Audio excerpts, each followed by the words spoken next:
Hello everyone, this geometry lesson is on finding the volume of composite figures, and I have two examples for you.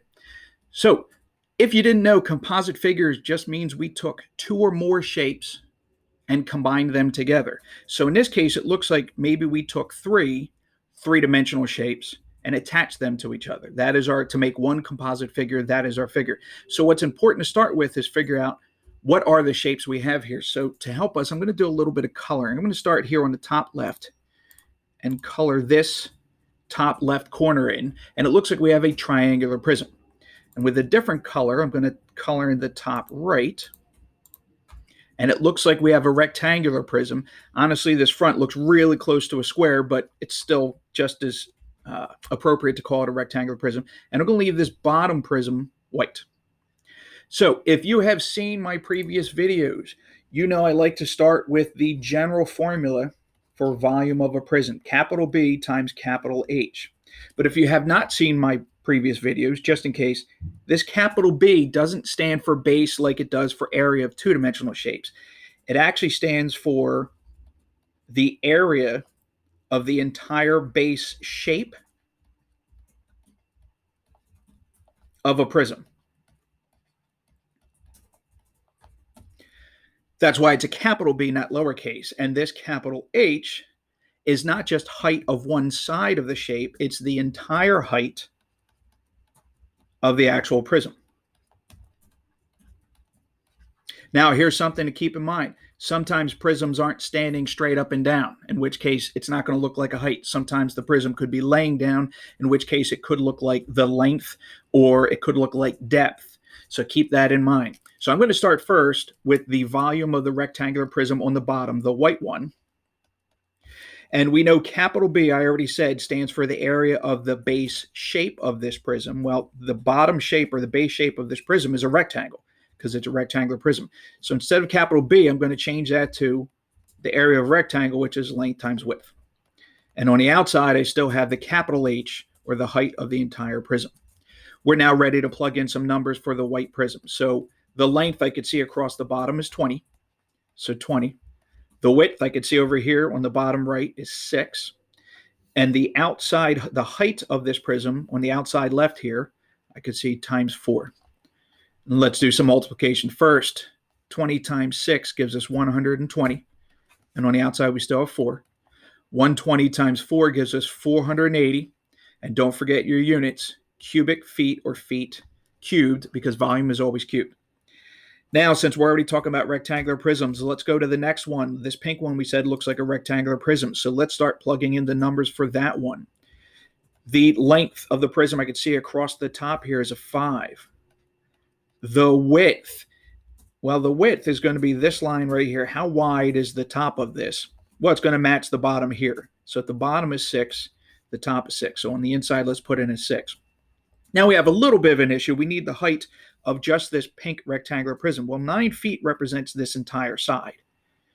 So what is just the pink piece? Well, recall that our white rectangular prism was 4 feet high. So this section right here is 4 feet high. Well, 9 minus 4, this pink section must be 5 feet high. So there's the height of our prism. And let's do some multiplication. 5 times 6, 30. On the outside, we still have times 5. 30 times 5 gives us 150 cubic feet. All right, the last one. Okay, over here on the top left, the blue prism is a triangular prism.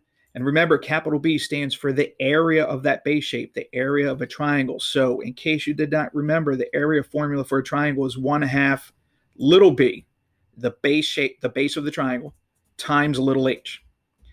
That's what's going in here in parentheses. So volume for this is going to be 1/2 times base of the triangle times height of the triangle times the height, or in this case, the length or depth, that line right there, of our prism, which is still going to match 6, 6 over here. That's still going to be 6. So I'm going to put capital H here, but we will be plugging in the 6. Now let's go back and plug in all our numbers. Inside we have 1/2 times the base of our triangular prism, which is 10, times the height of the triangular prism, or I should say, sorry, triangle. On the outside, the height of the actual prism, 6, Let's do some multiplication. 1/2 times 10 times 5 gives us 25. And on the outside, we still have times 6. 25 times 6 gives us 150 cubic feet. Now we have our 3 volumes for our 3 prisms. I'm just going to draw a line and add down. 480 plus 150 plus 150 gives us 780 cubic feet. That's the volume of our composite solid. One more example for you. This one's a little different. Now you may notice right away, I didn't call it a composite figure because it's a little different. I didn't take 3-dimensional shapes and stack them up.